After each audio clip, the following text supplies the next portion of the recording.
मीठी मीठी मुस्की तुम्हारा तारा, टुक टुक ऐसे काहे निहार तारा।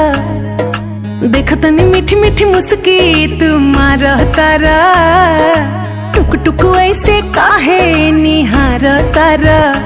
कथी चले तोरा मन में सांवरिया हो, हटे हटावाले ना हटे नजरिया हो।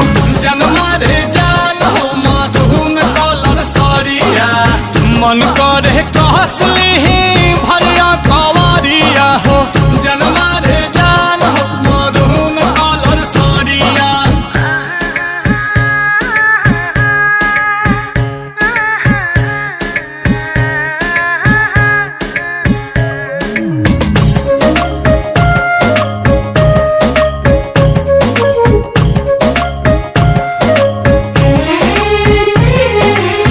बिजली टूठा हो तारू दिलवा प हमारा हो, अपन डोलाई के कमरिया।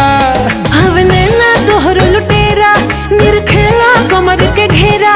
उठे अजब गजब के नासा, जनी ऐसे मतिया फेरा। सच हाँ के करेला मस्करिया हो, लागल बा फालती को लहरे झलरिया हो। जनमा रे जान हो मधुन कलर सरिया, मन करे कसली भरिया कवरिया हो। जनमा रे जान हो मधुन कलर सरिया।